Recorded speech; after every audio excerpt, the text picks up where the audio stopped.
नमस्कार. आज कल्याणीची हळद आहे आणि कल्याणीची हळद आता चालू झालेली आहे आणि मम्मी, दीदी आणि कल्याणी आता गोल ते फिरत आहे आणि त्यानंतर तिला आता चौरंगाच्या आत घेतणार जाणार आहे आणि तिला आत घेऊन आता तिच्या कपाळाला बाशिंग बांधायचं आहे.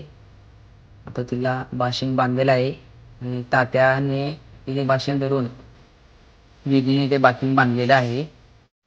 आता कल्याणीच्या कपाळाला मस्तपैकी कुंकूची लाईन मारलेली आहे आणि आता कल्याणी बघा कशी दिसत आहे. छान, एक नंबर. विषय शेवट हो. मस्तपैकी आता सर्वजण तयार होऊन आता तात्याला नाम ओढलेला आहे आणि कार्यक्रमाची सुरुवात होत आहे. हळदीची मामाचे लक्ष सगळं कार्यक्रमामध्ये आहे. दीदी बघा कशी बघत आहे इकडे तिकडे आणि इथं कार्यक्रमाची सुरुवात झालेली आहे. आता कल्याणीला मस्तपैकी बोलून म्हणून थोड्याच वेळात अंघोळ घालणार आहेत. तेल वगैरे लावून आता वहिनी काय तर सांगत आहेत आणि पुढे आता कार्यक्रम चालू होणार आहे. आता मस्तपैकी कल्लूला अंघोळ घालण्यात येत आहे. बघा पाणी कसं सांडून खाली पडत आहे. एक नंबर. कल्लूचे डोळे बघा, डोळे नसून मस्तपैकी अंघोळ करत आहे आणि तिची आता अंघोळ थोड्या वेळात होईल आणि यानंतर लगेच तात्यालाही आंघोळ घालण्यात येणार आहे आणि बघा सर्वजण मिळून तात्यालाही गार पाण्याने आंघोळ घातलेली आहे. तात्या थंडीने कुडकुडत आहे वाटतं. तात्याने पण डोळे झाकलेले आहेत कारण पाणी खूप थंड आहे. तात्याची आंघोळ झालेली आहे. आता दिदीच्या अंगावरून कल्याणीच्या अंगावर पाणी ओतले जात आहे आणि पाणी खूप थंड आहे.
आता सर्वजण नाचून दमले आहेत आणि आता जेवायला बसले आहेत. सर्वजण पोट भरून जेवणार आणि त्यानंतर आता आम्ही आईस्क्रीम पार्लरमध्ये आलो आहे आणि आता आईस्क्रीम पार्लरमध्ये आज जाऊन आईस्क्रीम पार्लर हे आता मस्तपैकी आईस्क्रीमची ऑर्डर दिली आहे. आता यांच्याकडून आईस्क्रीम घेऊन आता मी आणि बायको आईस्क्रीम खाणार आणि घरी जाणार. गुड नाईट मित्रांनो.